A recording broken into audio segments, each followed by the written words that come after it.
some questions, some possible answers, maybe no answers at all. It's with the flat Earth. Again, the flat Earth, because once you realize it's flat, you realize you're inside of something, an enclosed system.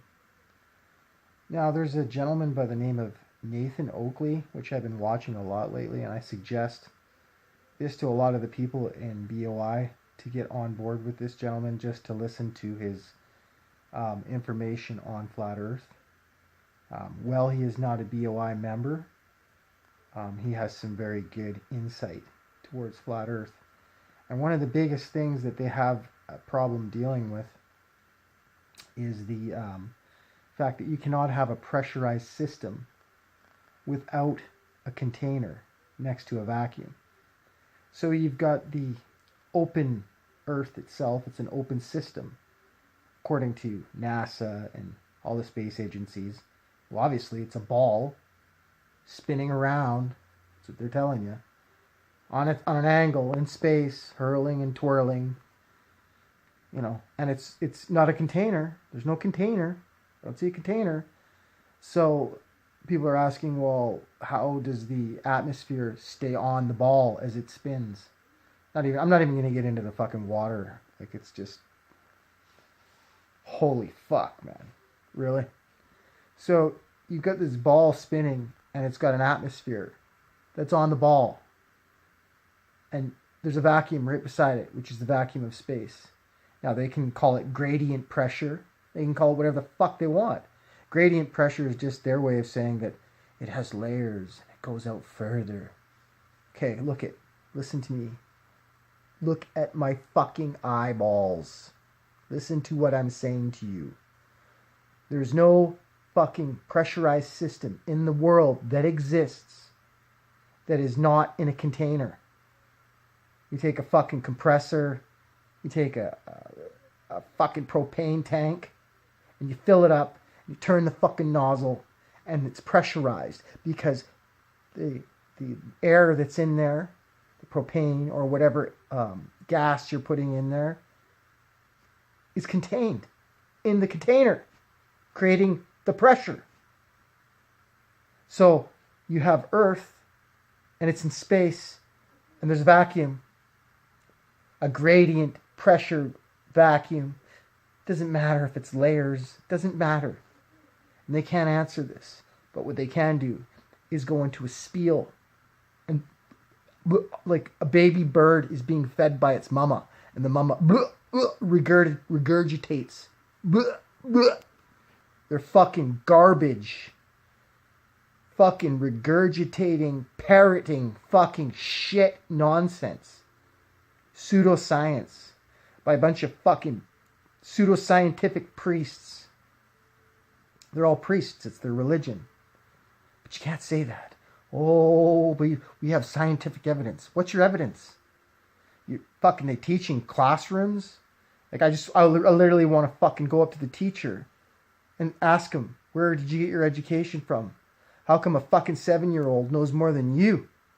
You're supposed to be educated, and you're supposed to be able to tell these children the proper science, not pseudoscience, about what we live on. And when you look at any textbook or you look at any scientific book about the Earth and what we're living on, it'll show you 4 layers with a molten iron core. And yet you can Google it. You can Wikipedia it. I don't give a fuck what you do. Go look it up right now. Look up the layers of the Earth, and it'll tell you that. And then you can ask, what's the farthest that they've ever dug? The Bora sinkhole, Russia. Russia, you fucking lying fucks.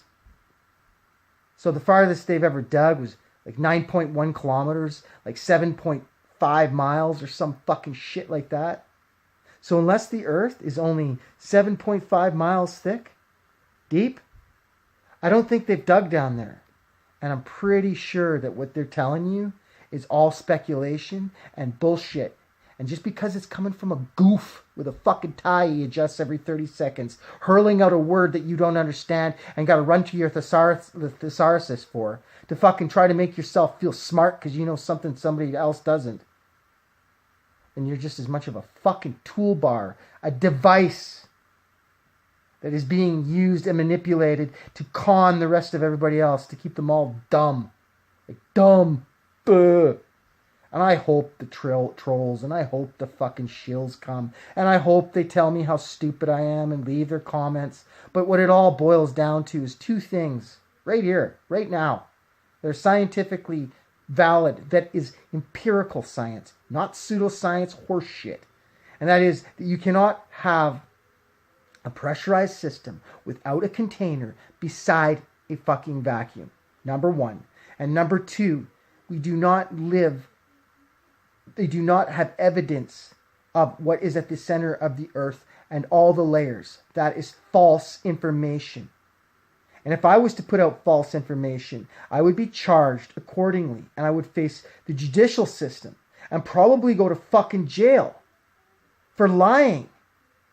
They're lying to the general public. Why is that in textbooks? Why? How is this being allowed? What kind of wizardry has taken place here? Just something to think about, you know. All compasses point in the same direction. You take a compass, you put it on the floor, you stick a fucking magnet in the middle. You stick a magnet on the floor, and you take that compass and you go around that magnet on a flat surface, a flat floor. And you'll notice that compass, the needle will continue to point inward. All around in that circle, on that compass, it'll point inward. What the fuck do you think is happening when you fly somewhere or go somewhere? If I go to the United States from Canada, or I go to fucking Australia from Canada, or if I go to fucking China from Canada, Russia from Canada, that compass is still going to point the same direction. It doesn't matter. It's still going to point to that north, that magnetic north, that magnetic mountain. It will still point there. I can simulate that exact thing that's taking place with a compass and a flat surface and a magnet on a floor. I can't do it on a ball.